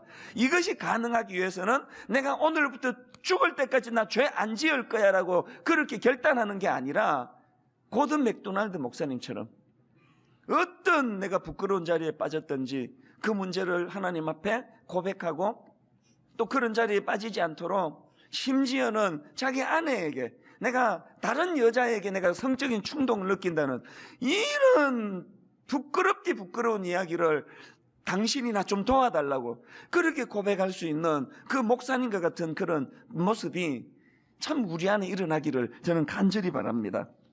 그런가 하면은 세 번째로 그 막내 아들 이름이요, 로암미라는 이름과 관련해서 또 살펴볼 게 있습니다. 9절입니다. 여호와께서 이르시되 그의 이름을 로암미라 하라. 너희는 내 백성이 아니요 나는 너희 하나님이 되지 아니할 것임이니라. 제가 그 신학교 때 그 구약학을 가르쳤던 그 김희보 교수님이라고요. 그분이 쓴 책에 보니까 여기 나오는 나는 너희 하나님이 되지 아니할 것임이니라라는 이 말씀을 나는 너 편이 되지 않을 것이다. 나는 너를 위해 있지 않다. 그러니까 이렇게 해석할 수 있다는 그 글을 보고 나서 제가 너무나 많은 생각을 했습니다. 지금 하나님께서 로암이라는 이름을 주시면서 나는 너희 하나님이 되지 아니할 것이다. 나는 이제 더 이상 네 편 아니다. 나는 이제 너를 위해 존재하는 그런 하나님 아니다. 이런 말씀이 지금 선포되고 있는데요. 저는 그 내용을 읽으면서 시편 118편 6절 말씀이 불쑥 떠오르는 겁니다. 여호와는 내 편이시라. 내가 두려워하지 아니하리니 사람이 내게 어찌할까? 여기에 공식이 뭐예요? 여호와는 내 편이시라. 내가 두려워하지 아니하리니. 한국 교회는요, 여호와는 내 편이시라. 그래서 취직이 잘 될 거라고. 여호와는 내 편이시라. 그래가지고 부자 될 거라고. 여호와는 내 편이시라. 병 안 걸릴 거라고. 뭐 이렇게 자꾸 해석을 하지만 하나님이 주시는 전곡을 찌르는 말씀은 여호와는 내 편이시라. 그래서 내가 두려워하지 아니하리니. 하나님 편에 서 있는, 하나님이 편들어 주시는 인생의 가장 강력한 특징은요, 부자 되고 좋은 데 취직하고 이런 거가 아니에요. 하나님이 편들어 주시는 인생의 가장 강력한 특징은 두려움이 없는 게, 두려움이. 여호와는 내 편이시라. 내가 두려워하지 아니하리니. 오늘 여러분 왜 이렇게 두려운 거예요? 눈만 뜨면 두렵고, 자려고 누워도 두렵고, 길을 걸어도 두렵고, 취직을 생각해도 두렵고, 목회하면서도 두렵고, 왜 이렇게 두려운 거예요? 저는 최근에 다락방에서 살펴본 그 시편 3편 말씀을 묵상하면서 큰 은혜를 받은 적이 있는데, 바로 이 질문에 대한 답을 제가 찾았기 때문이에요. 자, 시편 3편 다락방에서 다루었지만 한 번 더 보시겠습니까? 시편 3편 1절 2절 우리 같이 한번 읽어보시겠습니다. 시작. 여호와여 나의 대적이 어찌 그리 많은지요. 많은 사람이 나를 대적하여 말하기를 그는 하나님께 구원을 받지 못한다 하나이다. 이게 어떤 상황인가 하면은요, 그 성경의 시편 3편에 보면 맨 앞에 이런 말씀이 나옵니다. 다윗이 그의 아들 압살롬을 피할 때에 지은 시. 어떤 상황인지 알겠죠? 아버지로서 이것보다 더 비참한 게 있습니까? 자식이 권력에 눈이 어두워가지고 쿠데타를 일으킨 거예요. 아버지 목에 칼을 들이댄 거예요. 그래서 절망적인 상황에서 비참한 마음으로 목숨 건지겠다고 지금 이제 왕궁을 떠나 도망가고 있는 상황입니다. 죽을 것 같은데 심의를 위시해가지고 그 주변에 그 못된 것들이 다윗을 조롱하고 비난하고 이런 상황이에요. 자, 이런 상황이니까 1절 2절 말씀이 와닿지 않습니까? 그런데 여러분이 다윗이 쓴 그 절망적인 상황에서 쓴 시의 거의 결론이라고 할 수 있는 6절을 한번 보십시오. 천만인이 나를 애워싸 진친다 하더라도 나는 두려워하지 아니하리이다. 금방 지금 말씀의 시작은 여호와여 나의 대적이 어찌 그리 많은지요. 내가 일어나 나를 치는 자가 많으니이다. 두렵게 시작했는데 어느 틈에 회복하고 이 6절 같은 고백을 하는 이 다윗의 모습이 너무 인상적인 거예요. 그래서 제가 이 6절 말씀을 가만히 분석하고 묵상하면 묵상할수록 너무 이게 저에게 감동이 되는 건데요. 자, 이 구조를 가만히 한번 보십시오. 지금 다윗이 이 6절에서 천만인이 나를 애워싸 진친다 해도 나는 두려워하지 아니하리이다 이런 결론이 있기까지 지금 그 앞에 나오는 1절부터 5절까지를 보면 이게 전반부와 후반부로 나뉘어집니다. 1절, 2절이 전반부고요. 3절, 4절, 5절이 후반부고 6절이 이거에 대한 결론격이에요. 자, 전반부인 1절, 2절 다시 한번 읽어보시겠습니까? 여호와여 나의 대적이 어찌 그리 많은지요. 일어나 나를 치는 자가 많으니이다. 많은 사람이 나를 대적하여 말하기를 그는 하나님께 구원을 받지 못한다 하나이다. 이 전반부는요, 절망적인 현실에 맞닥뜨린 다윗의 본능, 그 두려움을 그대로 피력한 말씀이에요. 그랬는데 3절부터 5절까지는 이 완전히 다른 모습의 말씀이 나오는데요. 3절부터 보십시오. 여호와여 주는 나의 방패시요 나의 영광이시요 나의 머리를 드시는 자신이다. 내가 나의 목소리로 여호와께 부르짖으니 그의 성산에서 응답하시는도다. 내가 누워 자고 깨었으니 여호와께서 나를 붙드심이로다. 여러분 지금 전반부인 1절 2절하고 후반부인 3절부터 5절이 완전히 느낌이 다른 내용 아닙니까? 중요한 게 뭐냐면요, 방금 이 전반부 이 1절 2절 현실에 맞닥뜨린 자기의 본능을 피력한 이 1절 2절하고 거기에 하나님을 개입시키는 3절부터 5절 사이에 우리말 성경에는 이게 빠져 있는데요, 원어에는 3절 초반에 그러나라는 접속사가 있다는 접속사. 이 그러나라는 접속사를 빼고 읽으면 이게 생뚱맞은 거 아닙니까? 1절 2절은 전혀 다른 이야기, 3절부터 5절은 또 다른 이야기인데 이 그러나라는 접속사를 통해 가지고요 이 1절 2절과 3, 4, 5절을 연결시키는 가교 역할을 하더라는 거예요. 자, 이거를 가지고 다시 한번 이 전체 내용을 가만히 한번 살펴보십시오. 여호와여 나의 대적이 어찌 그리 많은지요. 일어나 나를 치는 자가 많으니이다. 많은 사람이 나를 대적하여 말하기를 그는 하나님께 구원을 받지 못한다 하나이다.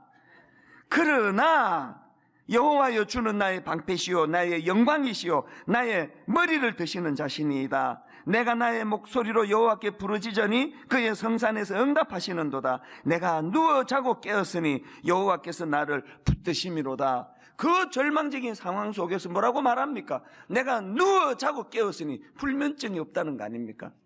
그래서 제가 이 구절을 통해서 발견한 너무 소중한 메시지가 뭐냐?